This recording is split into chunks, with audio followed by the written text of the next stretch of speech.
They had been told their enemy was ruthless, cold, and incapable of understanding them. Yet somewhere inside an American prison camp, without warning or permission, a quiet and deeply unsettling thought began to form in their minds. Not spoken aloud and not fully understood, but impossible to ignore, as some of these German prisoners slowly realized they were no longer just observing the enemy. They were beginning to agree with him.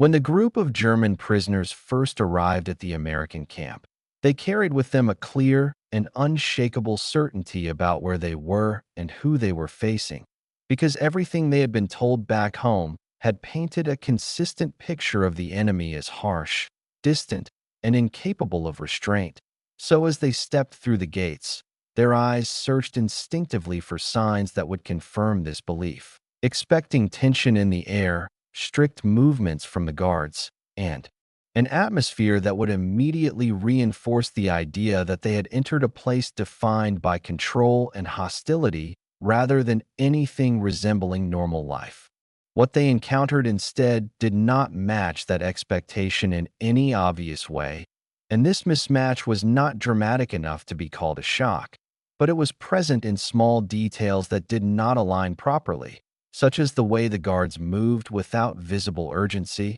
or how instructions were given in a tone that lacked the sharpness they had prepared themselves for, creating a subtle sense of imbalance that was easy to ignore at first, yet difficult to fully dismiss once noticed, because it introduced a quiet inconsistency between what they believed and what they were actually experiencing inside the barracks. This inconsistency was quickly addressed through collective reassurance, as several prisoners began to speak with confidence about what was really happening, explaining that such behavior must be intentional and that the Americans were likely trying to create a false sense of ease before revealing their true nature. And this interpretation spread easily among the group because it preserved their existing beliefs without requiring any adjustment, allowing them to remain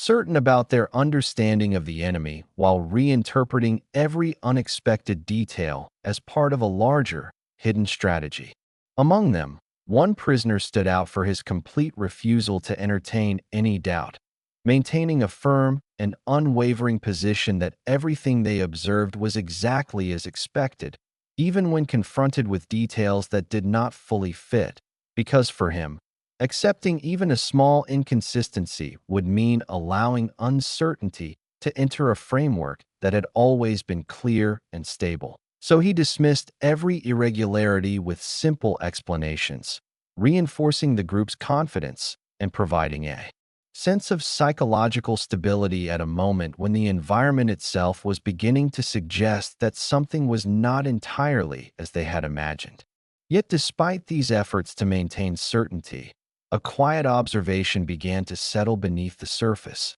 not discussed openly and not fully formed into a clear thought, but present enough to be felt, as some of the prisoners started to recognize that the reality around them did not require the same mental adjustments they had been prepared to make, and this realization did not change their beliefs immediately, nor did it lead to any visible reaction, but it marked the beginning of a subtle shift. Because for the first time, the idea that their understanding might not perfectly match reality had entered their minds, and once that possibility existed, even in its weakest form, it could not be completely removed.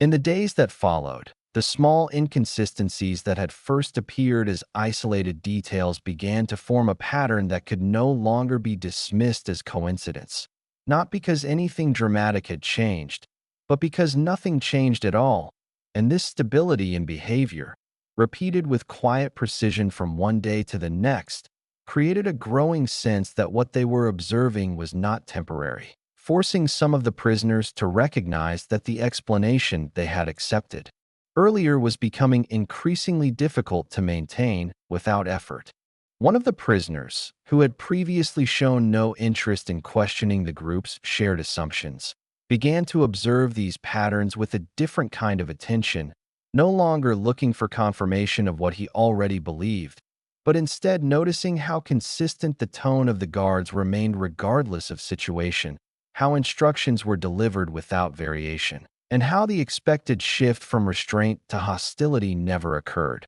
leading him to a realization that did not feel like a conclusion, but rather like a question that could not be ignored, because it had no place within the framework he had relied on since the beginning. At the same time, information from outside their immediate environment began to reach them in subtle and indirect ways, not through official communication or clear explanation, but through fragments that appeared in passing moments, suggesting that the world beyond the camp did not operate according to the rigid image they had been taught to expect. And while these fragments were incomplete and lacked context, their consistency with what the prisoners were already observing made them more difficult to dismiss, creating a quiet reinforcement of doubt that did not depend on any single source. As these observations accumulated, the unity that had once defined their internal discussions began to shift in a way that was not openly acknowledged, as some prisoners continued to speak with the same certainty as before, repeating familiar explanations with confidence, while others responded more slowly, no longer interrupting or reinforcing those statements, but allowing them to stand without agreement, which introduced a new kind of silence into their conversations, one that carried hesitation rather than approval, and made it increasingly clear that not everyone was thinking in the same way anymore. Within this changing atmosphere, a more unsettling realization began to take shape, not as a clear conclusion, but as a gradual awareness that the gap between expectation and reality was no longer something that could be explained away without consequence, because maintaining the original belief now required ignoring an increasing number of consistent observations, and this effort, though still mostly unspoken, began to create a quiet tension inside those who felt it, as they started to understand that if the pattern continued, they would eventually have to choose between preserving what they had always believed and accepting what they were beginning to see. As the pattern continued without interruption, the nature of the prisoner's attention began to change in a way that was not immediately visible from the outside, because what had started as passive observation slowly became a more active form of engagement, not driven by intention, but by the simple fact that their minds were no longer filtering everything through the same rigid expectations, allowing certain details to be processed differently. And this shift, though subtle, marked the moment when they were no longer just noticing inconsistencies, but beginning to interpret them in ways that did not automatically reject what they were seeing. One prisoner, who had once been among the most resistant to any form of doubt, found himself reacting to a routine interaction with a guard in a way that surprised him, because instead of dismissing the behavior as part of a hidden strategy, he recognized a form of consistency that did not require explanation,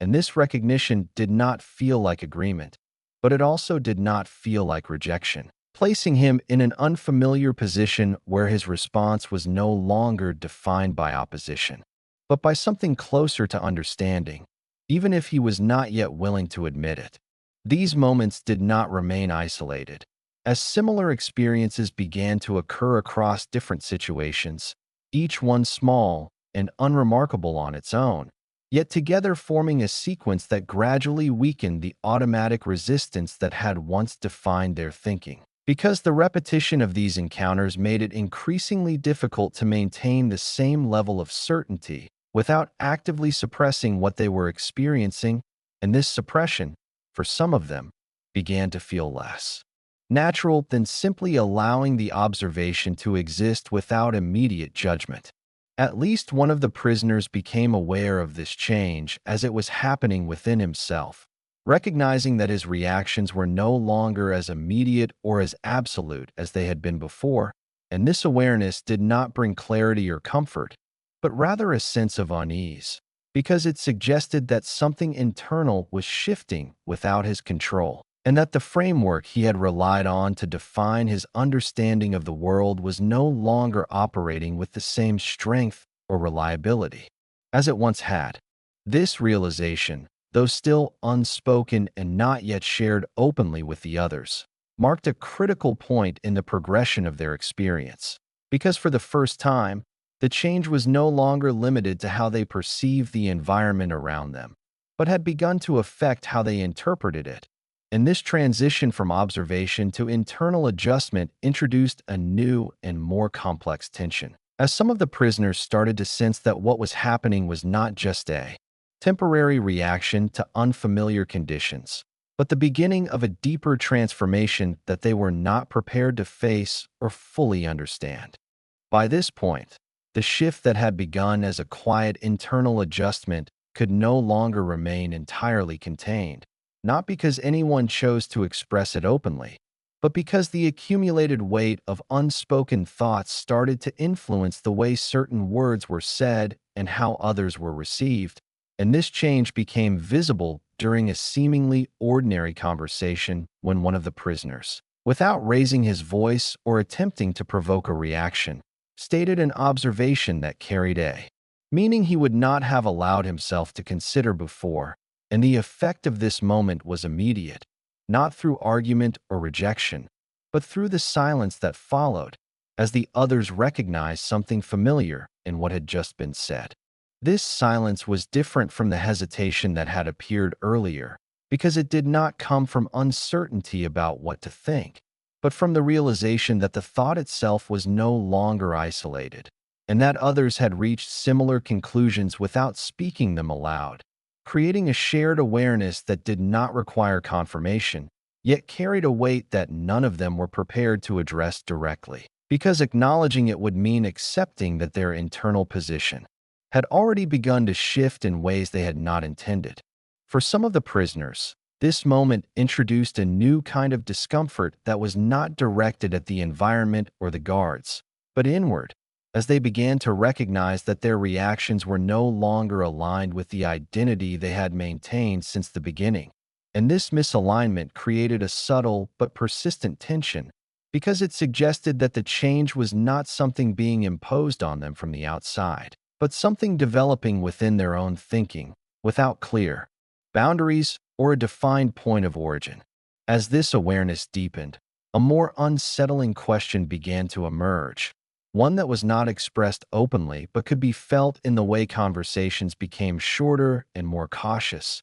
as some of the prisoners started to consider the possibility that their current understanding of the situation might no longer be based on resistance, but on a form of agreement they had not consciously chosen. And this idea, even in its weakest form, introduced a sense of internal conflict that was far more difficult to manage than anything they had experienced upon arrival. What made this stage particularly difficult was not the presence of fear in the traditional sense, but the absence of a clear external threat to focus on. Because without something visible to oppose, the tension remained internal and unresolved, forcing them to confront the possibility that the most significant change was not happening around them, but within them, and that whatever this change represented, it could not be reversed simply by returning to the certainty they had once relied on, as that certainty was no longer fully intact.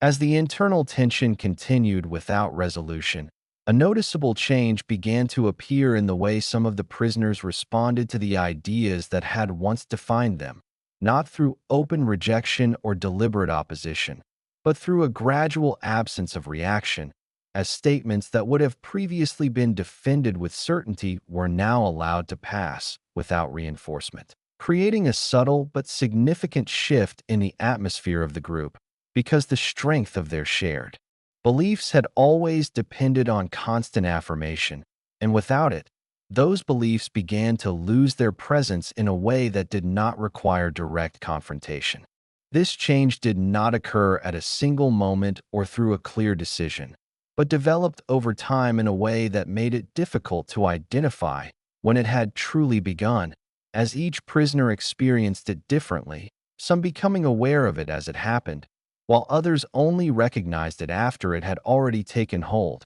And this lack of a defined starting point made the transformation more unsettling, because it suggested that the process had been unfolding quietly from the beginning, without any clear boundary between who they had been and who they were becoming. For those who became aware of this shift, the realization did not bring clarity or resolution, but instead introduced a deeper level of uncertainty, because it forced them to confront the possibility that their current thoughts were no longer shaped by the same convictions that had once guided them. And this recognition created a sense of distance from their former identity, as if the version of themselves that had entered the camp was no longer fully present, yet not entirely gone, leaving them in a state that could not be easily defined or understood. This internal distance led to a form of silence that extended beyond conversation, affecting the way they carried themselves and how they responded to one another,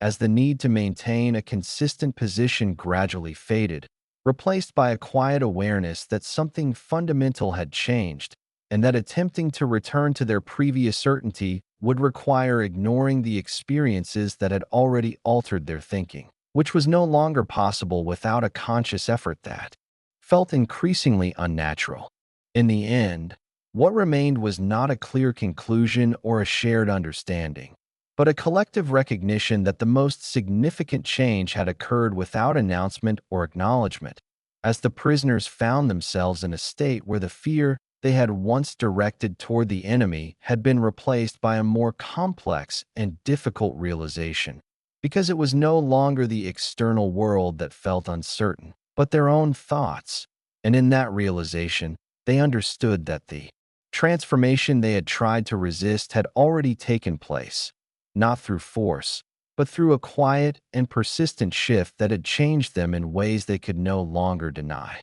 What made this experience difficult to understand was not the environment itself, but how quietly it had reshaped the way they thought, because there was no single moment they could point to as the cause, no clear event that explained the shift, and no visible line separating who they had been from who they had become, leaving them with the unsettling awareness that the change had not been forced upon them, but had emerged gradually through their own observations, until the difference between resisting the enemy and understanding him was no longer as clear as it once had been.